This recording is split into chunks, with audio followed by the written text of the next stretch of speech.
Hey there, this is Jim Donovan. Welcome to the show. I am glad you're here. Today I'd like to talk about how you can build deeper, empathetic connections to some of the most impressionable people you surround yourself with, your own kids.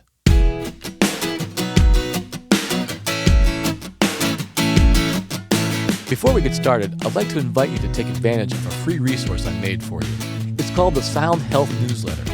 In it, I share the latest research in music and health. Plus, you'll learn music and wellness exercises that you can use every day to feel your best. You'll also get discounts and first access to all of my products and events. Remember, it's completely free. Just come visit me at donovanhealth.com to get started today. That's donovanhealth.com. Now, early on in my parenting experience, I made a pact with myself. If my kids wanted to listen to their music in the car, no matter what it was, or how much I might dislike it, I would turn it on. And at first, it was tough. I easily clocked 250,000 hours of repeatedly listening to each Kidz Bop CD, or at least that's what it felt like sometimes. We also listened to bands we both enjoyed, which, looking back, are memories I really treasure now. As each of my kids, Tupelo, Ella, and Oliver, navigate their teenage years, their music has become even more important to them and to me. Little did I realize that this little pact I made with myself sent them a very important message about our relationship together. Among many things, it lets them know that I'm interested in what they like and that what they like is important. Listening to music together also gives me an opportunity to learn more about them. I get to ask them questions like, "What is it that you like about this song?" Or, "How did you discover this band?" Or even, "Which of their songs is their favorite?" I find that simple open-ended questions like these often prompt other kinds of deeper conversations, especially on road trips or when I take them to see their favorite bands in concert. These conversations and experiences are among my most cherished times as a dad. Doing these things has helped me to build a close, unique relationship with each of them. And as it turns out, sharing these musical experiences offers benefits far beyond what I initially thought. After I came across this research about music and improving family relationships, I immediately knew it was something I wanted to share with you.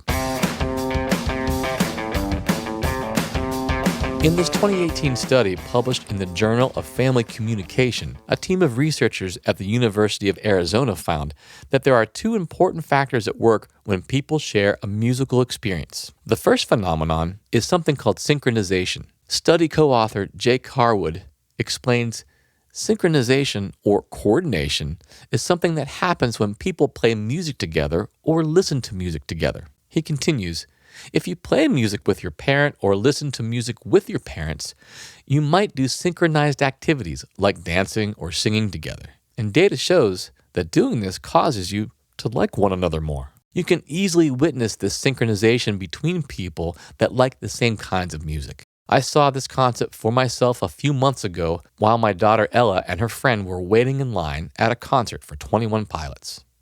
Like her dad, Ella can be kind of shy around new people. But as she waited in line with the other concertgoers, she happily chatted with the other girls she'd just met and later traded Instagram information so they could stay in touch. When I asked her about talking with these people she'd not met before, she explained, "I wasn't nervous at all. It's kind of like we knew each other already." The music gave these strangers a common bond upon which they could connect and communicate. The second musical pattern that can help improve relationship quality is empathy. The researchers note, a lot of recent research has focused on how emotions can be evoked through music, and how that can perpetuate empathy and empathetic responses towards your listening partner. Any lasting relationship has empathy at its foundation. When I can tune in to my kids' feelings, I am able to support them in a more helpful way. Lastly, Sandy Wallace, one of the head researchers, offers this advice. For people who are just becoming parents or have small children, they may be thinking long-term about what they want their relationship with their kids to be like. And she continues, "It's not to say that this is going to be the prescription for a perfect relationship, but any parent who wants to find ways to improve their relationship with their child and make sure that it's maintained long-term, this might be the one way it can be done."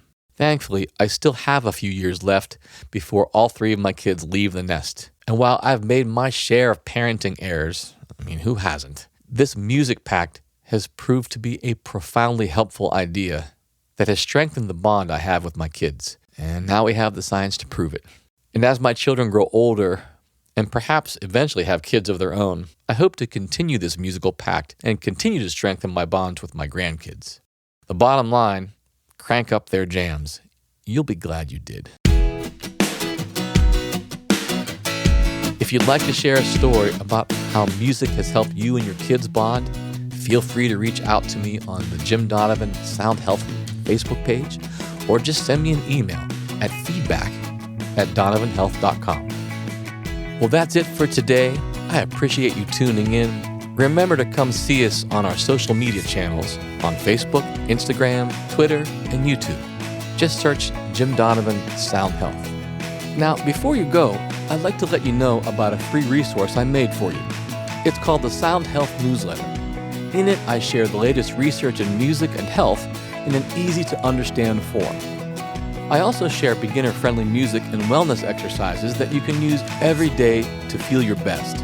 When you sign up, you also get discounts and first access to all of my sound health products and events. Remember, it's completely free. If you'd like it, just visit donovanhealth.com and enter your name and email address, and I'll start sending you new issues right away. While you're on the website, you can also read full transcripts of this show and check out a ton of other valuable resources. If you have any feedback, send me an email to feedback@donovanhealth.com.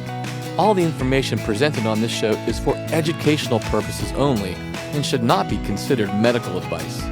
Lastly, come and visit me on our Sound Health Facebook, Twitter, Instagram, and YouTube channels. I'd love to see you there. The Sound Health Podcast is produced by OmniVista Health Learning and Donovan Health Solutions. For Sound Health, this is Jim Donovan.